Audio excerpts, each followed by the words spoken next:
Hello guys, আমি আবার চলে এসেছি একটা নতুন ভিডিও নিয়ে। সো গাইজ, এই দেখো, তোমরা নিশ্চয়ই দেখে বুঝতেই পারছো যে এগুলো দিয়া অ্যান্ড দিয়াগুলো একটা প্লেটের ওপর আছে। সো গাইজ, আগের বার যেহেতু আমরা দিওয়ালিতে ছিলাম না অ্যান্ড তার আগের বছরও আমরা দিওয়ালিতে ছিলাম না, তো এগুলো আর কিছু করা হয়নি আর কি। অ্যান্ড এগুলো আমি ওয়াটার কালার দিয়ে করেছিলাম বলে সব হাতে লেগে যাচ্ছে, এই দেখো। অ্যান্ড এগুলো এতটাই শুকিয়ে গেছে, মানে এক বছর তো শুকিয়ে যাবেই অবশ্যই, তো এতটাই শুকিয়ে গেছে যে পুরোটাই হাতে লেগে যাচ্ছে অ্যান্ড কালারটাও উঠে যাচ্ছে। তো তার জন্য আমি ভাবলাম এবারে এটাকে একটা ভালো কালার দিয়ে করব।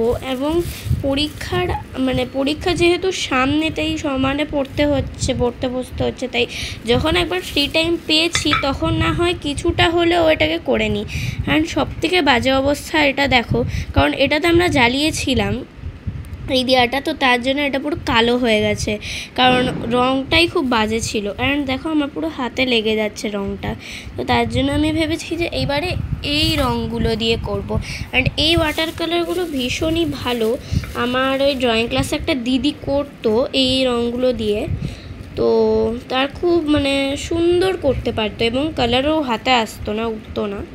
অ্যান্ড গাইস, প্রত্যেকটার মধ্যে এটাই শুধু ভালো আছে যা, আর প্রত্যেকটাই আমি রং করেছিলাম। তখন আমি ছোট ছিলাম বলে খুব বাজে হয়েছিল, কিন্তু এটাই যা এখনও আস্ত আছে ভালো করে। বাকিগুলো তো সব একদম কালো ঢিপঢিপে হয়ে গেছে। তো আর এই প্লেটটা খুবই নোংরা হয়ে গেছে, তার জন্য এই প্লেটটা আগে মায়ের কাছে পরিষ্কার করার জন্য দিতে হবে, তারপরে ধুতে হবে। আর দিয়াগুলো খুব একটা নষ্ট হয়নি, কারণ এগুলো সব উল্টো করে রাখা ছিল আর প্যাকেটের ভেতর রাখা ছিল তাই। কিন্তু তবে প্লেটটা একটুখানি বড় বলে ওতে লেগে গেছে। আর এটা আমি ক্লাস 4-এ প্রজেক্ট করার জন্যে এই প্লেট এবং দিয়াগুলো এনেছিলাম, তো ওগুলো কোনো কাজে লাগেনি বলে আমি কালার করে নিয়েছিলাম।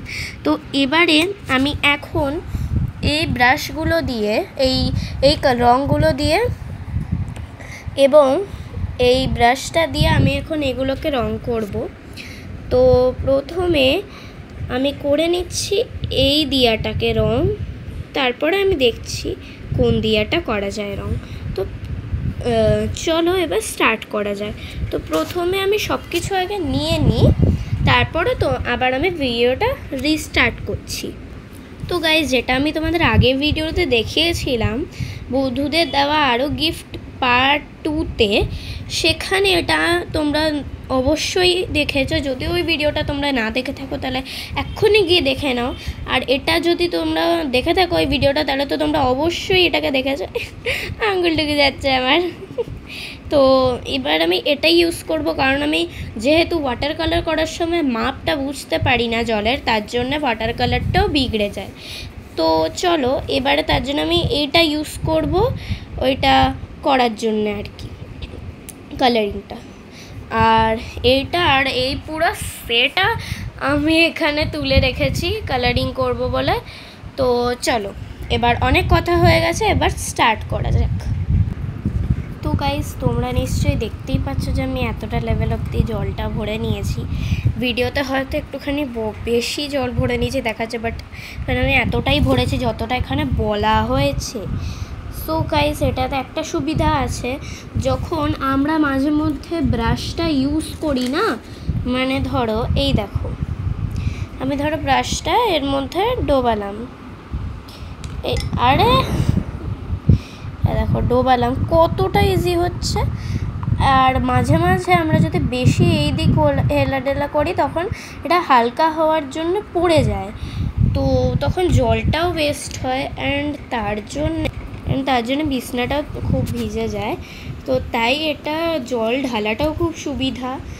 তো সব কিছুই এটা সুবিধা, তো আমার এটা খুব পছন্দ হয়েছে তাই। তো চলো প্রথমে এই দিয়াটা নেওয়া যাক। কিন্তু গাইস, আমি প্রথমে ভাবলাম যে এটা কিন্তু তারপরে আমার মনে হলো এইটা প্রথমে করাটা ভালো, কারণ এটার অবস্থাটা খুবই করুণীয় তার জন্য। সো গাইজ, আমি তো এই ভিডিওতে তোমাদের সাথে কালারিংটা শেয়ার করতে পারবো না, তার জন্যে আমি সবকটা কালার করে বা একটাই হলো কালার করে তোমাদেরকে পরের ভিডিওতে বাকিটা শেয়ার করবো।